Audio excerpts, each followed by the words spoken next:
Hello అండి. ఎలా ఉన్నారు? మనం 12 రోజుల టూర్‌లో భాగంగా లాస్ట్ వీడియోలో 3, 4 రోజుల్లో భాగంగా కల అలాగే బీహార్‌లో ఉన్నటువంటి గయా, బోధ్‌గయాలైతే సందర్శించడం జరిగింది. ఆ వీడియోనైతే అప్‌లోడ్ చేశాను. ఎవరైనా చూడకపోతే ఆ వీడియోని చూడండి. బోధ్‌గయాని కంప్లీట్ చేసుకొని దాదాపుగా 250 కిలోమీటర్ల డిస్టెన్స్‌లో ఉన్నటువంటి వారణాసికి అయితే బయలుదేరడం జరిగింది. కాశీలో 2 రోజుల పాటు స్టే చేయబోతున్నాం. ఈ 2 రోజులు మేమేం చేసాం, ఏమేమి చూసాం అనేది ఈ వీడియోలో అయితే ఉంటుంది. ఈ వీడియోని పూర్తిగా చూడండి. అలాగే వీడియోని చూసేవారు తప్పకుండా లైక్ చేసి సబ్స్క్రైబ్ అయితే చేసుకోండి. 4 రోజు నైటు టిఫిన్ ముగించుకొని వారణాసి అయితే బయలుదేరాం. దాదాపుగా 6-8 గంటల జర్నీ తర్వాత వారణాసి అయితే చేరుకోబోతున్నాం.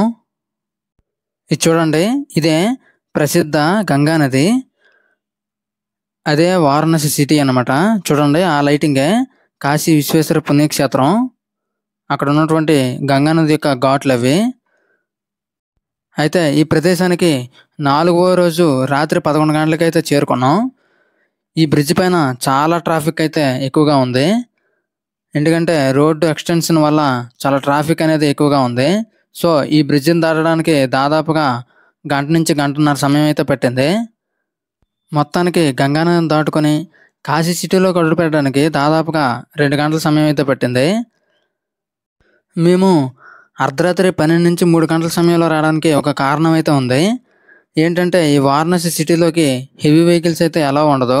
అర్ధరాత్రి 12 నుంచి ఎర్లీ మార్నింగ్ 3 ఈ టైంలో మాత్రమే హెవీ వెహికల్స్ని అలౌ చేస్తారు. మిగతా టైంలో ఈ హెవీ వెహికల్స్ అనేవి అస్సలు అలౌ ఉండదన్నమాట.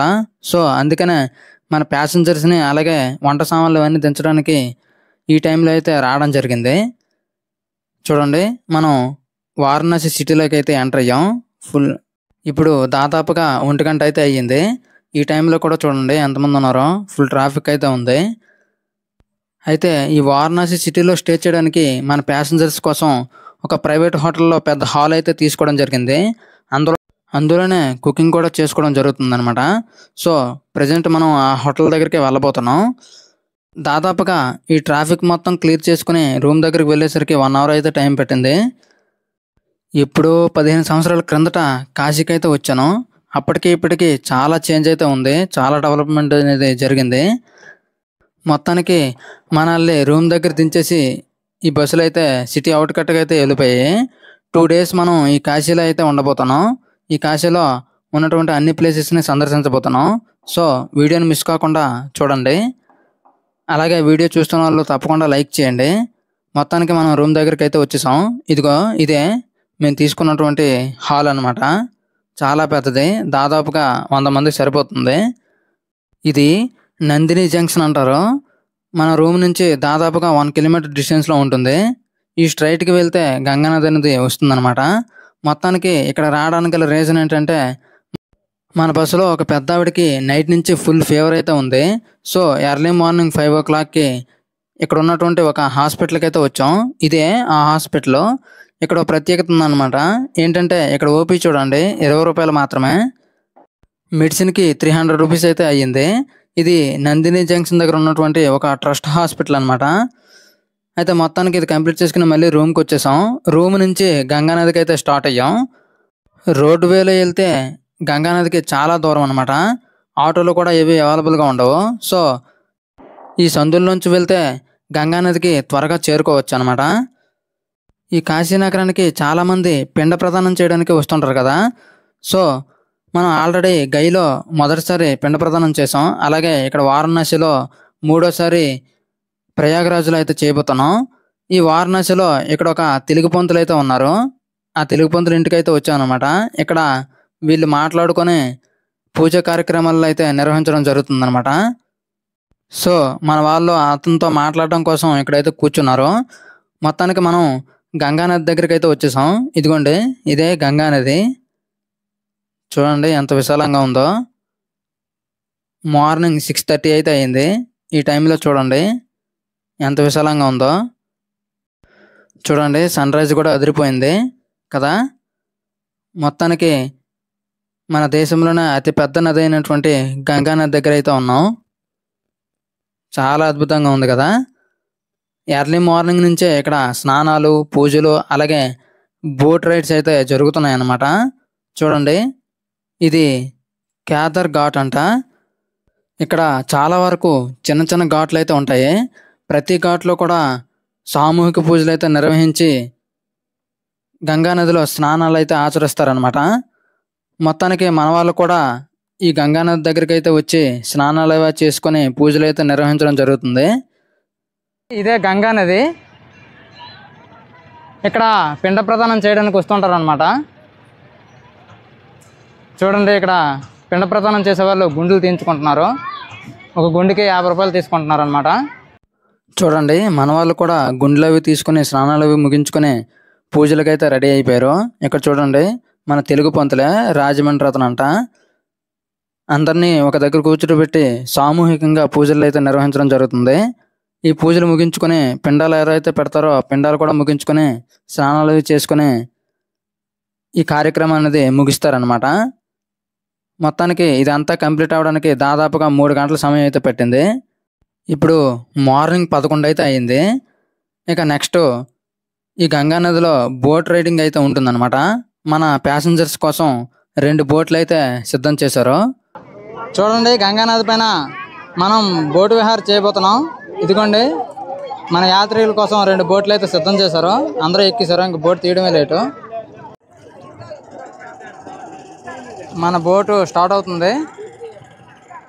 చూడండి, ఈ చివరిలో ఉన్న హరిశ్చంద్ర ఘాట్ నుంచి ఇలా ఈ చివరిలో ఉన్నటువంటి మణికంఠ ఘాట్ వరకు అయితే వెళ్ళబోతున్నాం. ఇక్కడ ఉన్నటువంటి మొత్తం 64 ఘాట్లను అయితే సందర్శించబోతున్నాం. హలో, చూడండి, మనం ఇప్పుడు ఆ చివరిలో ఉన్నటువంటి హరిశ్చంద్ర ఘాట్కి అయితే వెళ్ళబోతున్నాం. అక్కడి నుంచి ఆ చివరిలో ఉన్నటువంటి మణికంఠ ఘాట్కి అయితే వెళ్ళబోతున్నాం. ఈ విధంగా ఈ చుట్టూ ఉన్నటువంటి మొత్తం 64 ఘాట్లు అయితే సందర్శించబోతున్నాం. చూడండి, ప్రజెంట్ మనం గంగా నదిపై అయితే ఉన్నాం. ఆల్రెడీ మనం 2 బోట్లు అయితే తీసుకున్నాం. ఫ్రంట్ మన బోట్ అయితే ఉంది. చూడండి, 2 బోట్లు ఉన్నాయో. చూడండి, ఇక్కడ శవాల్ని దహనం చేస్తున్నారు. చూసారా? ఇక్కడ ఎవరికైతే శ్రద్ధా కర్మలను చేస్తారో వాళ్ళకి మోక్షం కలుగుతుందనే నమ్మకం అయితే ఉంది. చూడండి, ఇదే రాజా హరిశ్చంద్ర ఘాట్ అనమాట. ఇక్కడే శవాలు దహనం చేస్తున్నారు. చూడండి, చుట్టుపక్కల అన్నీ కూడా టెంపుల్సే. చాలా వరకు టెంపుల్స్ ఉంటాయి. ఇప్పుడు మనం రివర్స్ అయితే అవుతున్నాం. ఈ హరిశ్చంద్ర ఘాట్ నుంచి ఆ చివరిలో ఉన్నటువంటి మణికంఠ ఘాట్కి అయితే వెళ్ళబోతున్నాం. చౌకీ ఘాట్కి అయితే వచ్చాం. అది చౌకీ మాత టెంపుల్ అనమాట. అక్కడ మనం స్టార్ట్ చేసాం బోట్ అనేది. అక్కడే పిండ ప్రదానాలు కూడా చేయడం జరిగింది. చూసారా? చూడండి, మన వాళ్ళు బోట్లో ఉన్న వాళ్ళు ప్రతి ఘాట్ని అయితే నేమ్ చెప్పి అక్కడ ఉన్నటువంటి టెంపుల్ అయితే వివరిస్తున్నారనమాట. మొత్తం ఈ గంగా నది ఒడ్డున 64 ఘాట్లు అయితే ఉన్నాయి. చూడండి, ఈ గంగా నది ఒడ్డున ఉన్నటువంటి భవనాలు చూడండి ఎంత అందంగా ఉన్నాయో. చాలా అందంగా ఉన్నాయి కదా. ఇవన్నీ కూడా సత్రాలు, అలాగే ఇందులో టెంపుల్స్ ఉంటాయి అన్నమాట. చాలా వరకు శివాలయాలు అయితే ఉంటాయి. చాలా అద్భుతంగా ఉన్నాయి కదా. చూడండి, అక్కడ జెండాలు ఉన్నాయి కదా, ఆ ప్రదేశాన్ని చూడండి. అక్కడ నిత్యం కూడా నిత్యహారత అయితే జరుగుతుందన్నమాట.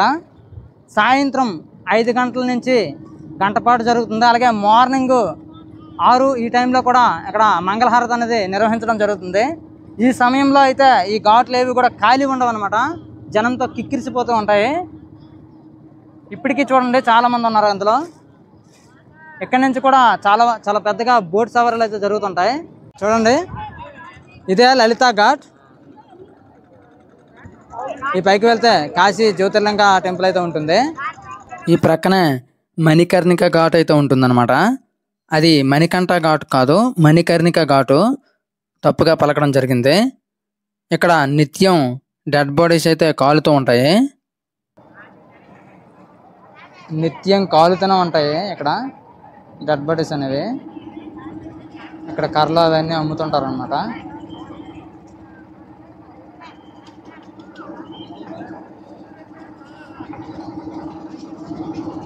సూపర్ కదా. ద్వాదశ జ్యోతిర్లింగాల్లో ఒకటైనటువంటి కాశీ విశ్వేశ్వర టెంపుల్కి అయితే వచ్చాం మనం. ఆఫ్టర్నూన్ ఈ టెంపుల్ దర్శనార్థం అయితే వెళ్ళబోతున్నాం. ఇదే ఈ లోపలికైతే టెంపుల్ ఉంటుందన్నమాట. ఈ లోపలికి ఇలా వెళ్ళాల్సి ఉంటుంది. ఈ చివరి నుంచి ఆ చివరికి, ఆ చివరిన హరిశ్చంద్ర ఘాట్ ఉంటుంది. ఈ చివరి నుంచి ఆ చివరికి మొత్తం 64 ఘాట్లు అయితే ఉంటాయి. ఈ 64 ఘాట్లు కూడా కొన్ని ప్రసిద్ధి చెందినటువంటి కొన్ని పేర్లు అయితే పెట్టడం జరిగింది. ఇక్కడ ఎవరైతే ప్రసిద్ధ వ్యక్తులు ఉంటారో వాళ్ళ పేర్లు అయితే పెట్టడం జరిగింది. గంగా నదిలో బోట్ సవారీ చాలా అద్భుతంగా ఉంది. మీకు నచ్చితే లైక్ చేయండి. మీరు ఎప్పుడైనా ఈ సవారీ చేసి ఉంటే తప్పకుండా కామెంట్ చేయండి. 1 అవర్ బోట్ జర్నీ తర్వాత రూమ్కి అయితే వచ్చేసాం. దాదాపుగా రూమ్కి వచ్చేసరికి 12:30 అయింది. అప్పటికే లంచ్ అయితే ప్రిపేర్ చేసి ఉంచారు. చూడండి, ఈరోజు లంచ్ విందు భోజనమే. ఎందుకంటే వారణాసిలో పిండాలు పెట్టిన తర్వాత అన్నదానం చేస్తే మంచిదంట. సో మన బస్సులో ఉన్న వాళ్ళందరూ కలిపి కొంత అమౌంట్ కలెక్ట్ చేసుకొని అన్నదానం అయితే పెట్టడం జరిగిందనమాట. మొత్తానికి విందు భోజనం కంప్లీట్ చేసుకొని ఈవినింగ్ 3 వరకు అయితే రెస్ట్ తీసుకున్నారు. ఈవినింగ్ 3కి కాశీ విశ్వేశ్వర జ్యోతిర్లింగాన్ని అయితే దర్శించుకోవడానికి వెళ్ళబోతున్నాం అనమాట. సో దానికోసమే స్టార్ట్ అయ్యాం. చూడండి, ఇదే నందిని జంక్షన్. ఇక్కడ నుంచి ఈ విధంగా స్ట్రైట్గా వెళ్తే మనం గంగా నదికి అయితే చేరుకుంటాం. చూడండి, ఇదే అతిపెద్ద షాపింగ్ కాంప్లెక్స్ అనమాట. చాలా పెద్దవి. క్లాత్స్ అనేవి చాలా తక్కువలో దొరుకుతాయంట. రేపు మనం షాపింగ్ చేయబోతున్నాం. చూద్దాం ఎలా ఉంటుందో. మొత్తానికి మనం కాశీ విశ్వేశ్వర స్వామి దర్శనానికి అయితే స్టార్ట్ అయ్యాం. చూడండి, ఇదే గేట్ నెంబర్ 1. ఇలా ఈ సందుల్లో వెళ్తే షార్ట్ కట్ అనమాట. టెంపుల్కి అయితే చేరుకోవచ్చని తీసుకెళ్లారు. స్టార్టింగ్ మనం కాశీ విశాలాక్షి అమ్మవారిని అయితే దర్శించుకోబోతున్నాం. ఇది అష్టాదశ శక్తిపీఠాల్లో ఒకటి. చాలా పవర్ఫుల్ అమ్మవారు అనమాట. ఇదే విశాలాక్షి అమ్మవారి టెంపుల్. కాశీ వచ్చేవాళ్ళు తప్పకుండా 4 ఆలయాలు అయితే సందర్శించాలి. అందులో ఒకటి కాశీ విశ్వనాథ ఆలయం అయితే, 2 విశాలాక్షి అమ్మవారు, అలాగే అన్నపూర్ణాదేవి, అలాగే కాలభైరవ టెంపుల్ అయితే సందర్శించాలి. ఈ ఆలయం కొంచెం క్రౌడ్గా ఉండడం వల్ల దాదాపుగా 1 అవర్ అయితే పట్టిందనమాట దర్శనానికి. దర్శనం కంప్లీట్ చేసుకొని కాశీ విశ్వనాథ ఆలయంకి అయితే వెళ్ళాలనుకున్నాం. కానీ సాయంత్రం 5 గంటలకి గంగా హారతి కార్యక్రమం అనేది ఉంటుంది. సో దర్శనానికి వెళ్తే ఈ కార్యక్రమం అనేది మిస్ అయిపోతామని దర్శనం అనేది క్యాన్సిల్ చేసుకుని ఈ హారతి కార్యక్రమాన్ని చూడడానికి ఇక్కడికైతే వచ్చేసాం. కాశీ విశ్వనాథ ఆలయాన్ని రేపు ఎర్లీ మార్నింగ్ 3 గంటలకైతే దర్శనం చేసుకోబోతున్నాం. సో చూడండి, ఇక్కడ ప్రతిరోజు కూడా సాయంత్రం 6 నుంచి దాదాపుగా 2 గంటల పాటు నిత్యహారతి అయితే జరుగుతుందన్నమాట. ఇదే ఆ కార్యక్రమం. ఈ హారతి కార్యక్రమాన్ని వీక్షించడానికి ప్రతిరోజు కూడా దాదాపుగా కొన్ని వేల మంది భక్తులు అయితే వస్తుంటారు. దీనికి ఆపోజిట్లో ఉన్నటువంటి గంగా నదిలో కూడా బోట్లలో కూర్చోడానికి కూడా ఏర్పాటు చేశారు. కాకపోతే దీనికి అమౌంట్ అయితే పే చేయాలి. ఈ గంగా హారతి ఫుల్ వీడియో మన ఛానల్లో ఉంటుంది. పైన ఐకార్డ్లో అలాగే డిస్క్రిప్షన్లో ఇస్తాను. తప్పకుండా చూడండి, చాలా బాగుంటుంది.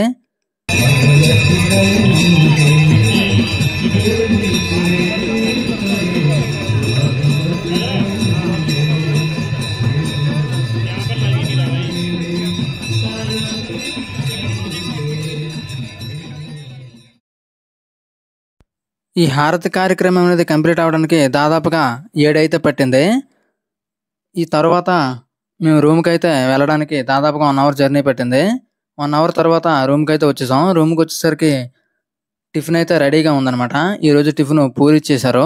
పూరి విత్ ఉప్మా. ఈ టిఫిన్ చేసి ఎర్లీగా పడుకుడిపోయాం. ఎందుకంటే రేపు ఎర్లీ మార్నింగ్ 3 గంటలకి దర్శనంకి అయితే స్టార్ట్ అవ్వాలి. ఇక 6th డే అయితే స్టార్ట్ అయింది. 6th డే ఎర్లీ మార్నింగ్ 3 గంటలకి లేచి ఫ్రెష్ అయ్యి దర్శనంకి అయితే స్టార్ట్ అయిపోయారనమాట. చూడండి, మన వాళ్ళందరూ రెడీగా ఉన్నారు. కాశీ విశ్వేశ్వర స్వామి టెంపుల్ని దర్శించుకోవడానికి రెడీగా అయితే ఉన్నారు. ఇక్కడ నుంచి టెంపుల్కి వెళ్ళడానికి దాదాపుగా 30 నుంచి 40 నిమిషాలు అయితే పడుతుంది. ఎందుకంటే ఇక్కడ నుంచి 3 నుంచి 4 కిలోమీటర్ల డిస్టెన్స్లో ఉంటుందన్నమాట. సో చూడండి, ఇది 1వ నెంబర్ గేట్ అనమాట. ఇటు నుంచి వెళ్తే టెంపుల్లో కూడా ఈ విధంగా సందుల్లో వెళ్ళొచ్చు. టెంపుల్ లోపలికి ఫోన్స్ అనేవి ఎలా ఉండదన్నమాట. చూడండి, ఇదే శ్రీ కాశీ విశ్వేశ్వర స్వామి జ్యోతిర్లింగ. ద్వాదశ జ్యోతిర్లింగాలలో ప్రధానమైనటువంటి జ్యోతిర్లింగం ఇది. హిందువుల్లో చాలామంది వాళ్ళు చనిపోయేలోపు ఒకసారైనా కాశీ వెళ్ళాలని కోరుకుంటారు. ఎందుకంటే ఈ ఆలయాన్ని సందర్శించే వాళ్ళకి మోక్షం కలుగుతుందని ప్రతీతి. ఈ వీడియో ఈ టెంపుల్ అఫీషియల్ వెబ్సైట్లో ఉన్నటువంటి వర్చువల్ వీడియో అనమాట. 15 సంవత్సరాల కిందట ఈ టెంపుల్ అనేది చాలా ఇరుకుగా, చాలా చిన్న టెంపుల్గా ఉండేది. దాదాపుగా ఒక 5 సంవత్సరాల కిందట ఈ టెంపుల్ని విస్తరించి బాగా తయారు చేశారనమాట. ఈ టెంపుల్ బ్యాక్ సైడే శ్రీ అన్నపూర్ణాదేవి టెంపుల్ అయితే ఉంటుంది. కాశీ విశ్వనాథుని దర్శించుకొని ఈ అన్నపూర్ణ టెంపుల్కి అయితే వెళ్ళాలి. చూడండి, ఇదే కాశీ విశ్వేశ్వర జ్యోతిర్లింగ టెంపుల్.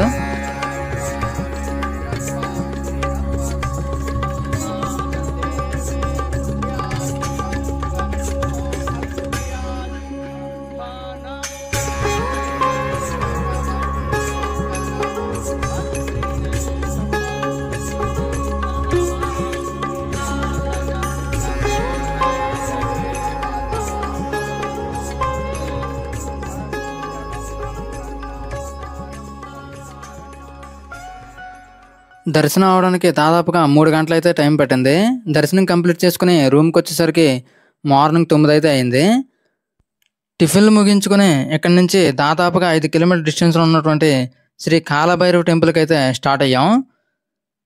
ఇదే కాలభైరవ టెంపుల్ యొక్క ఎంట్రన్స్ ఆర్చ్ అనమాట. ఇక్కడ నుంచి దాదాపుగా 300 మీటర్ల డిస్టెన్స్లో టెంపుల్ అయితే ఉంటుంది. ఈ టెంపుల్లోకి వెళ్ళడానికి క్యూ లైన్ చూడండి ఎంత పెద్దదో ఉందో. ఈరోజు సోమవారం అవడం వల్ల మార్నింగ్ టెంపుల్ అయితే ఫుల్ రష్గా ఉంది. Main temple Kashi Vishweshwara temple కూడా చాలా రష్గా ఉంది. సో ఈ టెంపుల్ దర్శనం అవడానికి దాదాపుగా 2 to 3 అవర్స్ అయితే పట్టింది. ఇదే ఆ టెంపుల్ యొక్క ఎంట్రన్స్ వ్యూ. చూడండి, ఈ టెంపుల్ లోపల ఉన్నటువంటి విజువల్స్ అనమాట ఇవి. ఇది కాలభైరవ టెంపుల్. ఇక్కడ శివుడి వాహనంగా కుక్క అనేది ఉంటుంది, అందుకే ఈ టెంపుల్ని కాలభైరవ టెంపుల్ అంటారు. మొత్తానికి టెంపుల్ దర్శనం కంప్లీట్ చేసుకుని ఇక్కడి నుంచి దగ్గరలోనే ఉన్నటువంటి దుర్గామాత టెంపుల్కి అయితే వెళ్ళిపోయాం. ఇదే దుర్గాదేవి టెంపుల్. ఈ టెంపుల్లో దుర్గామాత అమ్మవారు స్వయంభూగా వెలిసి పూజలు అందుకుంటున్నారంట. చాలా పవర్ఫుల్ టెంపుల్ అని చెప్పారు. ఈ టెంపుల్ అయితే ఖాళీగానే ఉంది. ఈ టెంపుల్లో దర్శనం ముగించుకుని రూమ్కి అయితే వెళ్ళిపోయాం. రూమ్కి వెళ్ళేసరికి దాదాపుగా మధ్యాహ్నం 12:30 అయితే అయింది. ఆ టైంలో లంచ్ అనేది ప్రిపేర్ చేసి రెడీగా ఉంచారు. ఈరోజు కూడా విందు భోజనం అనమాట. ఈరోజు కూడా అన్నదానం పెడుతున్నారు. సో లంచ్ కంప్లీట్ చేసుకొని రెస్ట్ తీసుకొని ఈరోజే షాపింగ్ అనేది కంప్లీట్ చేసుకోమని చెప్పారు. ఎందుకంటే ఈరోజే మనం కాశీ నుంచి లెఫ్ట్ అయిపోతున్నాం అనమాట. మొత్తానికి సాయంత్రం 4 గంటలకి షాపింగ్కి అయితే వచ్చేసాం. ఇదే నందిని జంక్షన్. చూడండి, ఇక్కడ చాలా షాపింగ్ కాంప్లెక్స్లు అయితే ఉన్నాయి. అలాగే ఇక్కడ క్లాత్స్ కూడా రీజనబుల్ కాస్ట్లోనే ఉన్నాయన్నమాట. మొత్తానికి మేము నైట్ 9 వరకు షాపింగ్ అయితే ముగించుకొని రిటర్న్ రూమ్కి అయితే వచ్చేసాం. రూమ్కి వచ్చేసరికి టిఫిన్ అయితే రెడీగా ఉంది. ఈరోజు టిఫిన్ అనేది ఇడ్లీ చేశారనమాట. టిఫిన్ కంప్లీట్ చేసుకుని లగేజ్ సర్దుకుని రెడీగా అయితే ఉన్నాం. ఎందుకంటే ఈరోజు నైట్కి 12 గంటలకైతే బస్సు వస్తుందన్నమాట. సో బస్ ఎక్కి మనం ఇక్కడి నుంచి 200 కిలోమీటర్ డిస్టెన్స్లో ఉన్నటువంటి అయోధ్యకి అయితే చేరుకోబోతున్నాం. నెక్స్ట్ వీడియోలో అయోధ్య అలాగే ప్రయాగ్రాజ్ అదే అలహాబాద్లో అయితే సందర్శించబోతున్నాం. సో అవి నెక్స్ట్ వీడియోలో అయితే రాబోతున్నాయి. సో ఆ వీడియోలు మిస్ కావద్దు. మన వీడియో నచ్చితే లైక్ చేసి అలాగే మన ఛానల్ సబ్స్క్రైబ్ చేసి నన్ను అయితే సపోర్ట్ చేయండి. మన బస్సు వచ్చేసరికి అర్ధరాత్రి 12 అయితే అయింది. బస్ ఎక్కి బస్ స్టార్ట్ అయ్యేసరికి 1 అయితే అయింది. బస్ అయితే స్టార్ట్ అవుతుంది. వారణాసిని విడిచిపెట్టి వెళ్ళిపోతున్నాం. ఎర్లీ మార్నింగ్ రేపు అయోధ్యని అయితే సందర్శించబోతున్నాం. సో ఆ వీడియో వస్తుంది. ఎవరు మిస్ కాకుండా మన వీడియోస్ని అయితే ఫాలో అవుతుండండి. సో మన వీడియోస్ని తప్పకుండా లైక్ చేసి సబ్స్క్రైబ్ అయితే చేయండి.